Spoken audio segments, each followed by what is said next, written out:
A devastating plane crash, a surprising rescue from a man's feline best friend, and a father and son's incredible survival at sea. Are these incredible stories the products of real events or created just to throw you into a loop? Join us as we decipher between fact or fiction. The line that divides the factual from the unreal has long since blurred. The tales we once thought fantastical, now implanted as true. To decipher verity from the imagined, you must break from the ordinary and consider a universe where the outlandish prevails. Can you expand your mind to see beyond our perceived reality? Can you decide what's fact or fiction? Since the advent of aviation, we've been fearful of what would happen if something goes wrong. Just the slightest human error could send us rushing towards the ground in an out-of-control nosedive. For the French women's national soccer team, this nightmare was about to become a reality.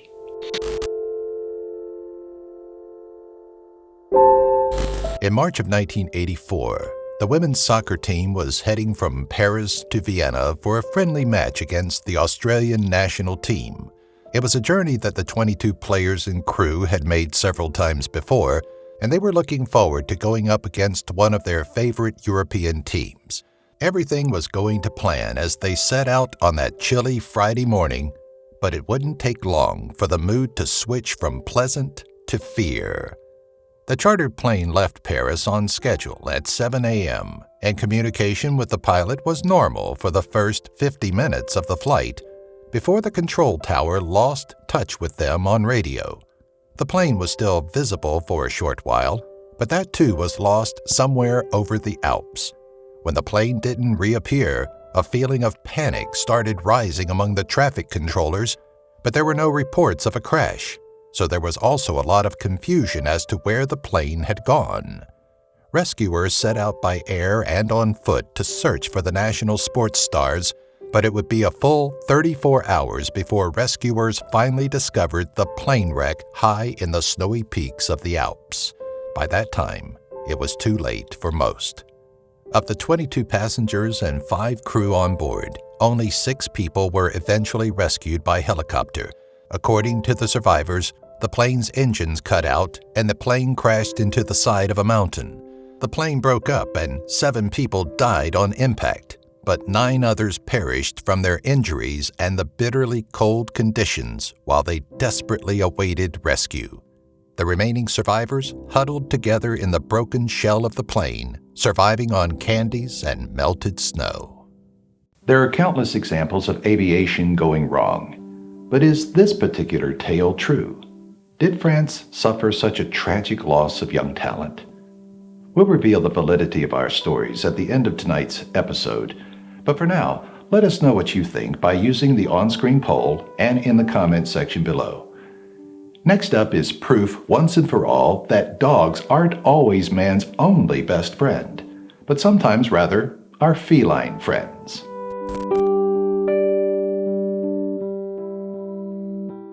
When police responded to a call in Corpus Christi, Texas, they were in no way prepared for what was about to greet them. The call came early in the morning, and when dispatch answered, there was nobody on the line. When operators called back, there was no answer, so police were sent to check out the situation. When they arrived, they found Patrick Zimmerman on the ground next to his bed, having fallen out of his wheelchair. He couldn't get up because of serious pain caused by a stroke, and he wasn't able to reach the emergency cord above his bed, which alerts the emergency services that he needs help. After police picked Patrick up and helped him back into his wheelchair, they asked him how he'd managed to make a call, considering that he couldn't reach the phone. Patrick wasn't sure how it happened, but he told officers that he'd once tried to teach his cat, Bella, how to dial 911 in case something like this happened.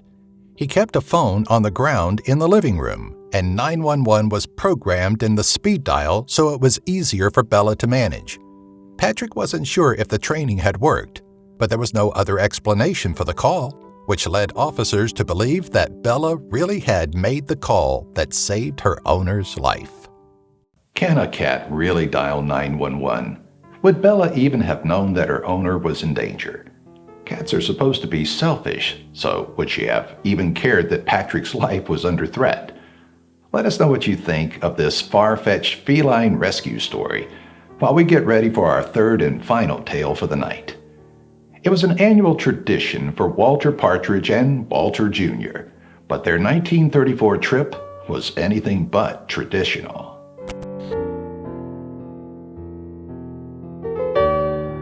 It was a sunny Friday in August, and the first day of the annual fishing weekend for the Partridge boys. Out on the boat in a small bay in Alaska, Walter talked to his 10-year-old son about what they were hoping to catch that weekend, and Walter Jr. was excited to be out on the water with his beloved father by his side. The first day was peaceful and calm, and although the partridges had a fair few bites, they didn't catch much. After dinner, the boys went to bed early so they could start early in the morning. But their night wouldn't turn out to be as peaceful as their day. Around midnight, Walter Sr. was awoken by violent vibrations in the boat and recognized it to be an earthquake. They weren't particularly rare in the area they were fishing in, so he didn't worry. That is, until he noticed a large portion of glacial rock on the horizon shaking uncontrollably. Before he could react, the rock came loose and plummeted over 900 meters into the bay below. The force of the impact was so strong that a huge wave formed, and Walter Sr. knew immediately that they were sitting in its path. Walter battled with the anchor to release it, hoping that he could outrun the wave, but it was too late. Walter knew this must be the end for him and his son, so he said a prayer and braced for impact. But instead of crashing over their boat, the wave lifted it and carried it along on its path of destruction. Walter recalls looking down and seeing the tops of trees being pummeled by the wave below them. The wave seemed to carry them for ages, but it eventually subsided and retreated, dropping the partridges and their boat back safely in the bay. Where was Walter Jr. through all this, you ask? Well, he slept through the entire event. Sadly, we have seen the effects of tsunamis on communities too many times in recent history, and we know how deadly they can be. So, is it feasible that a tiny fishing boat could survive such a huge wave? Well, it's the moment we've all been waiting for, the reveal. Are you ready to find out if you can decipher between fact or fiction?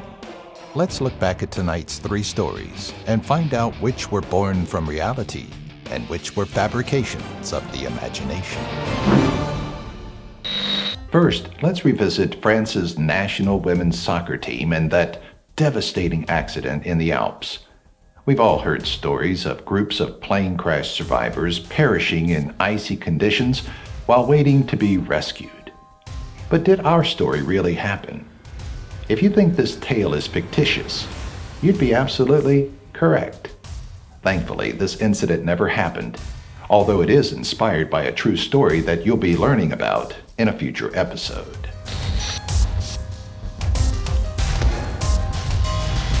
Next, we're heading back down to Texas and the crazy tale of Bella the 911 dialing cat. Now, it's true that you can train dogs to perform such tasks, but is it really possible with cats, too? The answer is yes. It's totally possible. Tommy the cat and his owner Gary Rossheisen can attest to that. Gary says that Tommy is his hero, and we can see why he feels that way.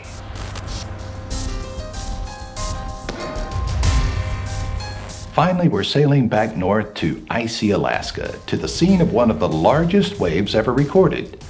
Did a father and son really ride a mega tsunami to safety? If you said this was a work of fiction, you'd be wrong. They absolutely did. Howard Ulrich and his son Howard Jr. were fishing on Lituya Bay in 1958 when their boat was swept up by a giant wall of water and carried to safety.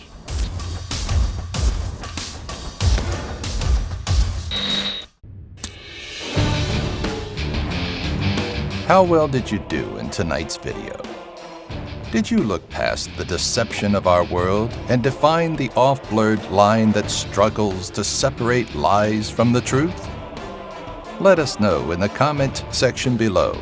And should you find the urge to test your perceptions again, be sure to subscribe and join us next time when we ask you to decide what's fact or fiction.